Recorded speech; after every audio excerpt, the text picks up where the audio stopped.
Hi there, Jackie Ray here, co-founder of Yoga Veda Institute and creator of this Advanced Applications of Ayurvedic Yoga Therapy program. Today we're going into the universal qualities, so into Sattva, Rajas, and Tamas, and we're going to begin to discuss how to balance these qualities with the tools that Ayurveda Yoga has to offer. We live in a magical universe that's filled with great forces of life and death, creation and destruction, divine powers that can be found everywhere to lift us into peace and understanding, but also undivine powers that are ever present, that work to lure us down into confusion and attachment, truth and falsehood, ignorance and enlightenment, from light into dark, from the illumination and the shadow of the world. In this basic duality of creation, we really struggle to survive and to find meaning in our lives. But we have to learn to navigate through these currents so that we can really benefit by gaining our spirituality and avoid this descending unspiritual inertia. Nature is our Prakriti, it's our divine mother in manifestation, and the universe is her play of consciousness. She provides us not only for material growth and expansion that moves outward, but supports our spiritual growth and development as well, which moves us within. So nature possesses an energy which we can either expand into wisdom or we can contract into ignorance. So nature functions through conscious forces, through spirits, if you will, which can either be enlightening or darkening. They can be healing or harming. Most of these powers are unknown to us, and we don't know how to use them because we're trained very rationally, very scientifically, to look outside, to look always outside. And we lack the ability to perceive those subtle forces that are hidden in our world. They're all around us. And for any real healing especially of the mind to be possible, we have to understand these forces and learn how to work with them. These forces exist not just outside in the world, but also within us and within our own psyche. So if we look at the Vedas, they present so many deities on many different levels. It's said to be infinite or innumerable. For a specific number, there's said to be 3,339 in total.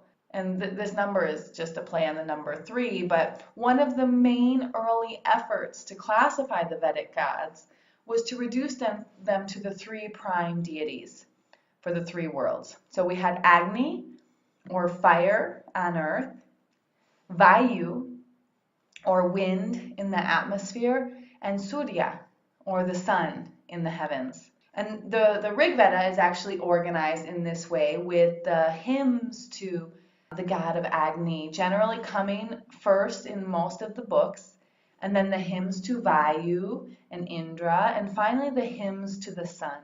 So these deities are the 3 aspects of the one God, or the Purusha, the supreme consciousness principle, and the higher self that's pure light.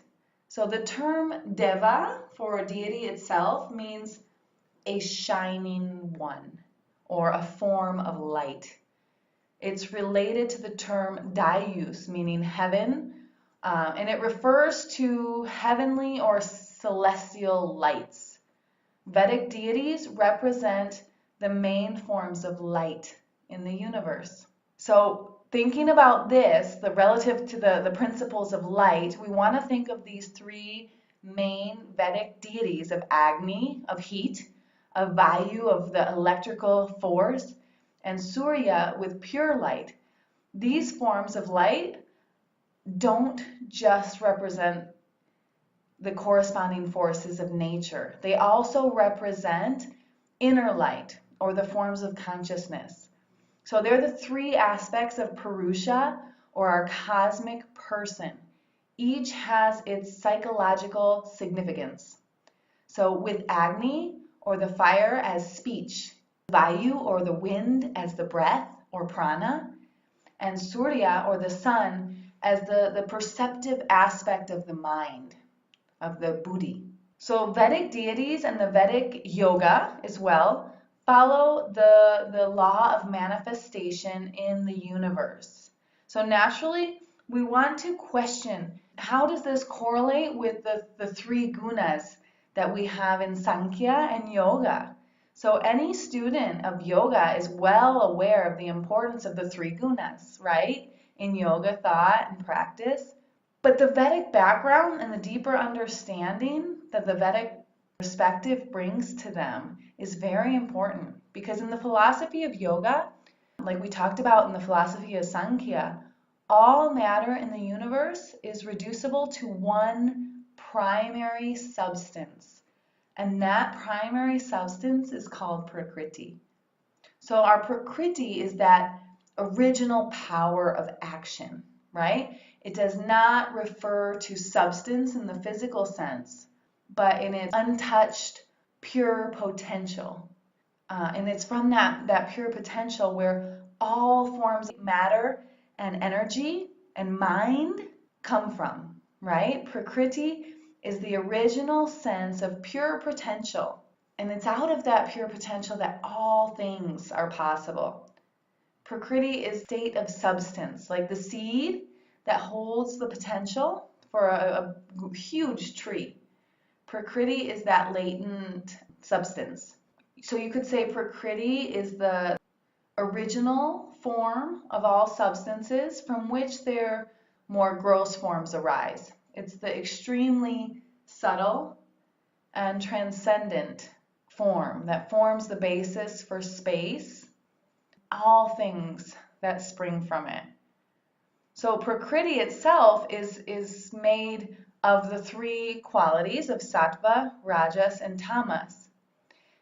And Ayurveda provides us with a special language for understanding these forces of nature and shows us how to work with them on all levels. So according to both yoga and Ayurveda, nature consists of three qualities, which are the main powers of our cosmic intelligence. And it's these three qualities that determine all of our spiritual growth. The gunas in Sanskrit actually means that what binds, because wrongly understood, they keep us in bondage to our external world. So sattva is the mode of intelligence. It brings balance and purity. Rajas is energy. It's what causes imbalance. And tamas is a substance. It's what creates inertia. So these three gunas are the most subtle qualities of nature. They underlie all matter, all life, and all mind. They're energies through which not only our conscious mind, but our deep unconscious mind functions. They're powers of the soul. They hold the seeds of karma and desires that propel us from birth to birth. Sattva is the quality of intelligence, of virtue, of goodness, creates harmony and balance and stability. It's light, so it's not heavy in nature. It's bright and luminous. It possesses an inward and upward motion and awakens the soul. Sattva provides happiness and contentment and a lasting nature. It's the principle of clarity and wideness and peace. It's the force of love that unites all things together. Rajas is the quality of change, of activity and turbulence. Rajas introduces disequilibrium and upsets an existing balance. Rajas is motivated in action. It's ever seeking a goal or an end that gives it power. It possesses outward motion and causes self-seeking action that leads to fragmentation and disintegration. So while in short term, rajas can be stimulating and provide pleasure, its unbalanced nature quickly can bring pain and suffering. It's the force of passion that causes distress and conflict. And finally, tamas is the quality of dullness and darkness and inertia, and it's heavy and it's veiling and obstructing. It functions as the force of gravity that holds things in their limited forms. It has a downward motion and it causes decay, and it brings about ignorance and delusion in the mind, and it promotes insensitivity, sleep, and loss of awareness. It's the principle of unconsciousness that causes consciousness to become veiled by darkness. So sattva is white, it's pure, it's harmony, while rajas is red and action and passion. And tamas is black, it's darkness and delusion. Sattva is the daytime, it's clarity. Rajas is sunrise and sunset, it's twilight, it's transition. And tamas is night, it's darkness. Sattva has a neutral, balanced energy. Rajas has a positive energy, it sets things in motion. And tamas creates a negative energy. It slows and stops motion. Sattva is heaven or space. It's the realm of peace. Rajas is the atmosphere where storms take place, right? Tamas happens on earth, and it's the realm of gravity and inertia. Sattva is all spiritual beings, gods and goddesses and sages. Rajas is the human realm, and tamas is mineral, plant, and the animal kingdom. The states of consciousness. Sattva is the waking state. Rajas is the dream state, and tamas is the stage of deep sleep. So we can begin to recognize how these qualities manifest in everything in our known universe. In the mind, our consciousness is naturally the domain of sattva. So consciousness itself is called sattva in Sanskrit. Unless the mind is calm and clear, we can't perceive anything properly though, right? So sattva creates clarity through which we perceive the truth of things. It gives light. Sattva creates concentration and devotion. Rajas and tamas are both also factors of mental disharmony. So they cause agitation or delusion, wrong imagination, misperception. So from rajas might come the idea, a false idea, more like to the external world is real, which creates unhappiness, right? Because we're looking for something outside ourselves and we lose track of our inner peace. So rajas really creates desire and distortion and turbulence. It creates emotional upset. Tamas comes from ignorance, so it really hides our true nature. It weakens our power of perception. Through it comes ego and this sense of separateness. We feel alone and isolated.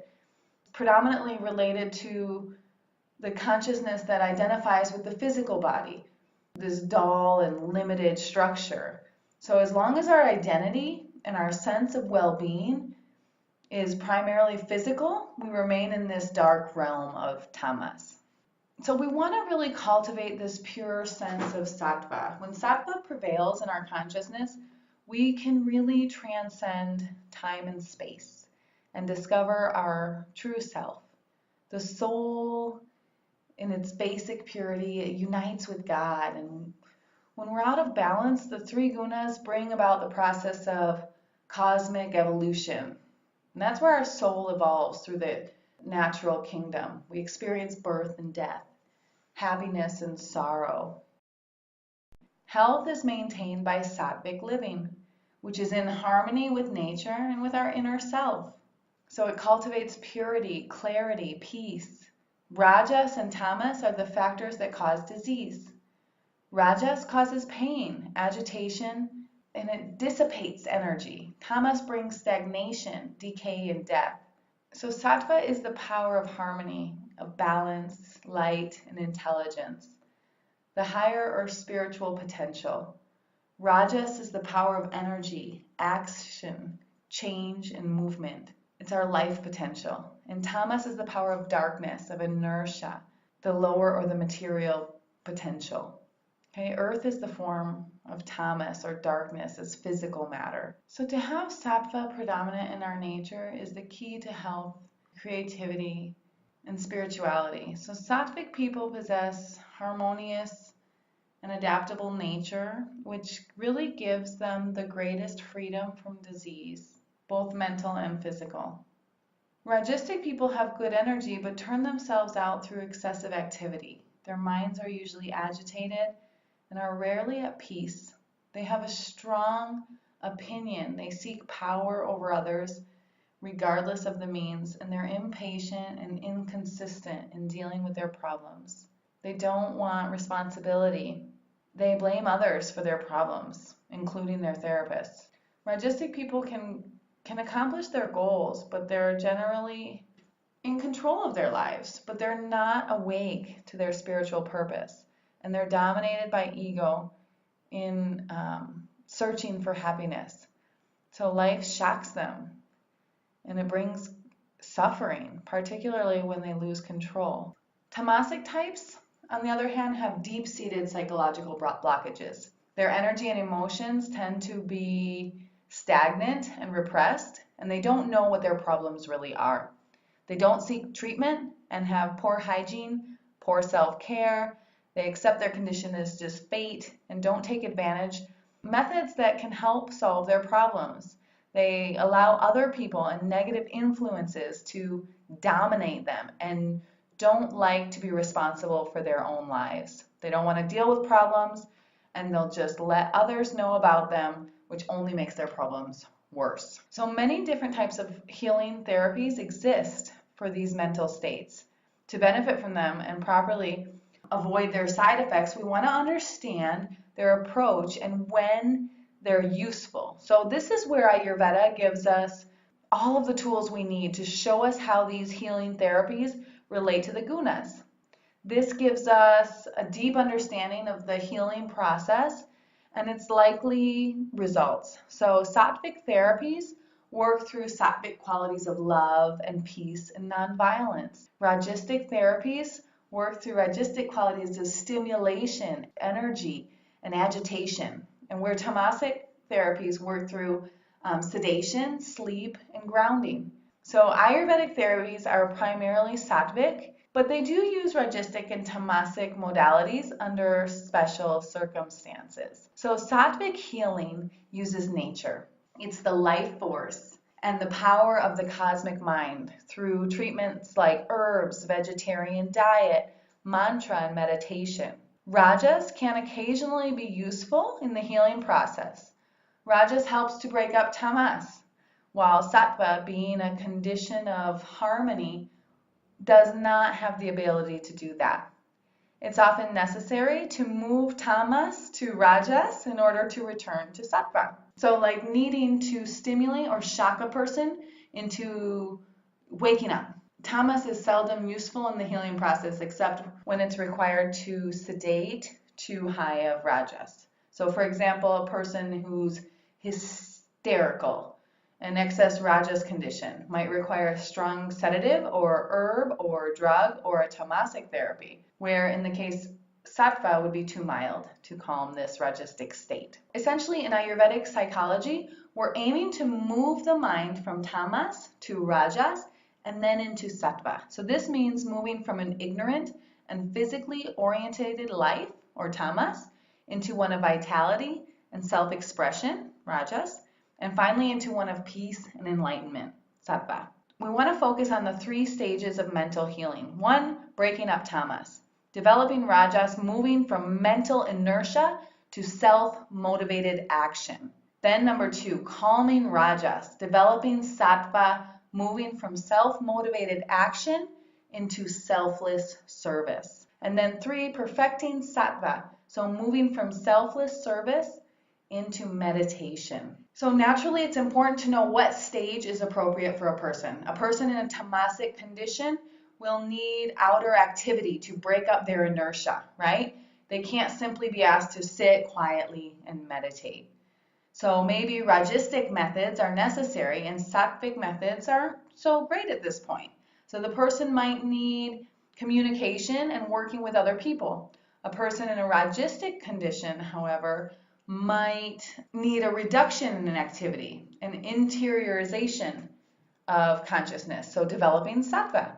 But this has to be done slowly because rajas does not subside all at once. So the person has to be introduced to meditation through practical therapies like yoga postures, mantras, or visualizations.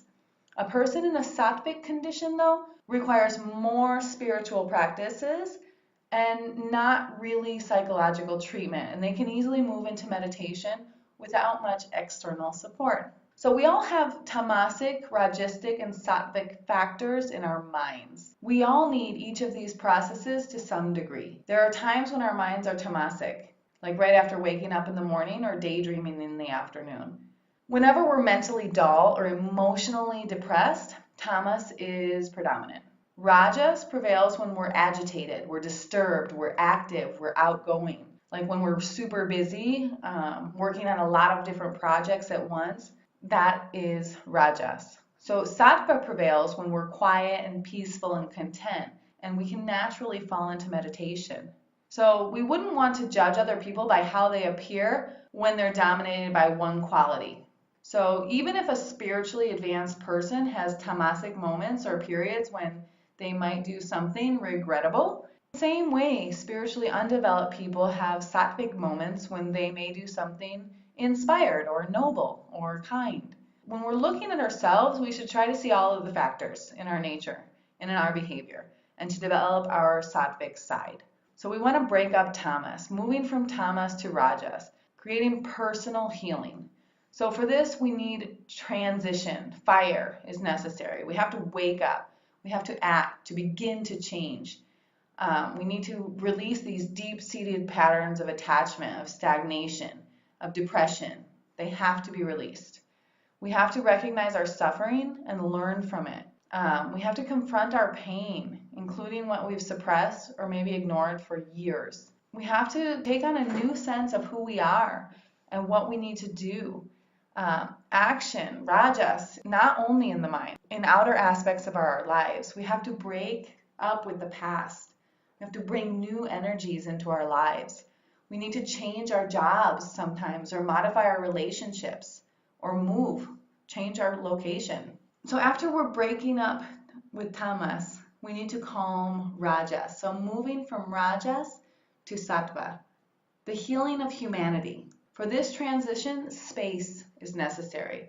We have to surrender our pain and give up our personal seeking. Let go of individual hurts and pains. We need to depersonalize our problems and look to understand the pain of others. Leaving behind our emotional problems, we can take up the problems of humanity, opening up to the suffering of others as our own. And we learn that life creates suffering in order to help us grow spiritually. And it's a stage of service and charity. Once we're moving into the stage of developing pure sattva, we begin to bring about a transition when we develop love and awareness as universal forces. We learn to transcend limitations of the human condition to our higher spiritual nature. Inner peace comes in and becomes our dominant force, and we no longer are looking to overcome our pain, but develop our joy. So we no longer want to be centered in our personal problems. We want to develop communion with the universe and divine powers. And at this stage, we're really moving from the human aspect of our condition to the universal aspect. So we're becoming open to all life. And it's at this stage in our spiritual practice that we can begin to work on healing our relationship with God or our internal self. Creating sattva through yoga and Ayurvedic lifestyle brings awareness to the self. And to get there, we have to have perfect health. And this is achieved by being established in having a knowing of our true self. Knowing is realizing that we are part of God. So the level of clarity can only be obtained with a sattvic body and mind. So unless the mind is calm and clear, we can't perceive anything properly. Sattva creates clarity. Through that, we can perceive the truth of things. So to be able to perceive the truth of things, we want to take away all the mysteries and the pain of life. Practicing yoga and Ayurveda allows the mind to be calm. The senses can be brought under control, and the body and the mind and the spirit can be purified. Yoga and Ayurveda emphasize the development of sattva. So we'll go ahead and finish right here today, and we'll continue tomorrow, where we'll pick it up right where we left off. Until next time, bye-bye.